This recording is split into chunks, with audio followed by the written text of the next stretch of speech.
بسم اللہ الرحمن الرحیم۔ جب عمرو بن سعد مکہ پر لشکر کشی کر رہا تھا تو انہوں نے کہا، امیر اجازت دیں تو میں ایک ایسی حدیث سناؤں جو رسول اللہ صلی اللہ علیہ وسلم نے فتح مکہ کے دوسرے دن ارشاد فرمائی تھی۔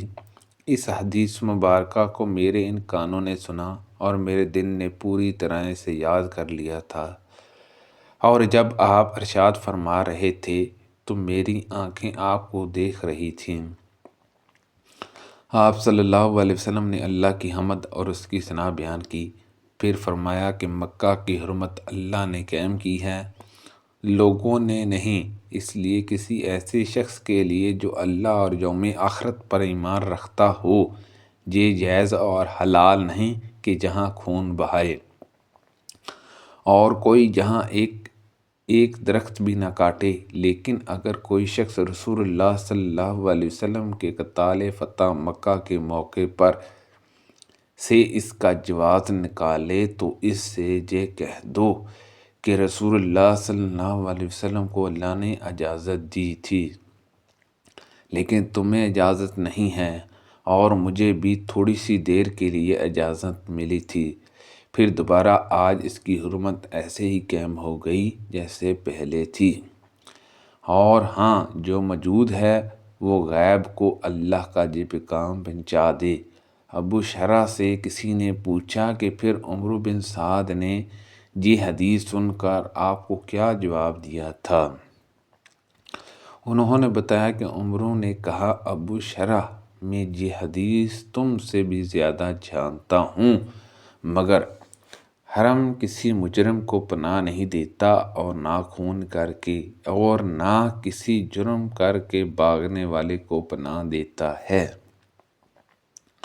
خرباتہ سے مراد ہے خرباتہ ولیتہ ہے۔ نبی کریم صلی اللہ علیہ وسلم نے فرمایا، اللہ تعالیٰ نے مکہ کو حرمت والا بنایا ہے، مجھ سے پہلے بھی یہ کسی کے لیے حلال نہیں تھا، اس لیے میرے بعد بھی وہ کسی کے لیے حلال نہیں ہوگا۔ میرے لیے صرف ایک دن گڑی بھر حلال ہوا تھا، اس لیے اس کی گھاس نہ کھاڑی جائے اور اس کے درخت نہ کاٹے جائیں، اس کے شکار نہ بھٹکائے جائیں اور نہ وہاں کی کوئی گری ہوئی چیز اٹھائی جائے۔ ہاں، اعلان کرنے والا اٹھ سکتا ہے تاکہ اصل مالک تک پہنچا دے۔ حضرت عباس رضی اللہ عنہ نے کہا کہ یا رسول اللہ صلی اللہ علیہ وسلم، اذخر کی اجازت دے دیجیے کیونکہ یہ ہمارے سناروں اور ہماری قبروں کے لیے کام آتی ہیں۔ آپ صلی اللہ علیہ وسلم نے فرمایا کہ اذخر کی اجازت ہے۔ خالد نے روایت کیا کہ اکرمہ رحمۃ اللہ علیہ نے فرمایا کہ تم جانتے ہو کہ شکار کو نہ بھٹکانے سے کیا مراد ہے؟ اس کا مطلب یہ ہے کہ اگر کہیں کوئی جانور سائے میں بیٹھا ہوا ہے تو اسے سائے سے بھگا کر خود وہاں قیام نہ کرے۔ رسول اللہ صلی اللہ علیہ وسلم نے فتح مکہ کے دن فرمایا، اب ہجرت فرض نہیں رہی، لیکن اچھی نیت اور جہاد ابھی بھی باقی ہے، اس لیے جب تمہیں جہاد کے لیے بلایا جائے تو تیار ہو جانا۔ اس شہر مکہ کو اللہ تعالیٰ نے اسی دن حرمت عطا کی تھی جس دن اس نے آسمان اور زمین پیدا کیے، اس لیے یہ اللہ کے مقرر کی ہوئی حرمت کی وجہ سے محترم ہے۔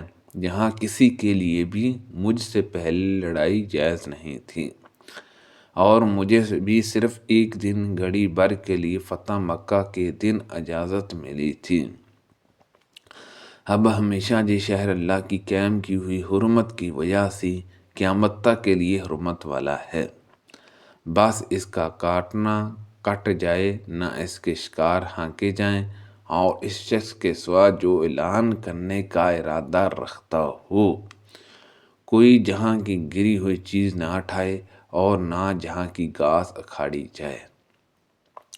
عباس رضی اللہ عنہ نے کہا، یا رسول اللہ صلی اللہ علیہ وسلم، اذخر ایک گھاس کی اجازت تو دے دیجیے کیونکہ یہاں یہ کاریگروں اور گھروں کے لیے ضروری ہے۔ تو آپ صلی اللہ علیہ وسلم نے فرمایا کہ اذخر کی اجازت ہے۔ رسول اللہ صلی اللہ علیہ وسلم جب محرم تھے اس وقت آپ نے بچھوانا لگوایا تھا۔ پھر میں نے انہیں یہ کہتے سنا کہ مجھ سے ابن عباس رضی اللہ عنہما سے طاؤس نے یہ حدیث بیان کی تھی۔ اس سے میں نے یہ سمجھا کہ شاید انہوں نے ان دونوں حضرات سے یہ حدیث سنی ہوگی۔ متکلم عمرو ہے اور دونوں حضرات سے مراد طاؤس رحمۃ اللہ علیہ ہے۔ نبی کریم صلی اللہ علیہ وسلم نے جب کہ آپ صلی اللہ علیہ وسلم محرم تھے اپنے سر کے بیچ میں مقام لہا جمل میں بچھوانا لگوایا تھا۔ سبحان اللہ عز و جل۔ اللہ پاک سے دعا ہے کہ اللہ پاک ان حدیثوں پر عمل کرنے کی توفیق عطا فرمائے۔ اللہ پاک ہم سب کو صحت و تندرستی عطا فرمائے، آمین، بجاہ النبی الامین صلی اللہ علیہ وسلم۔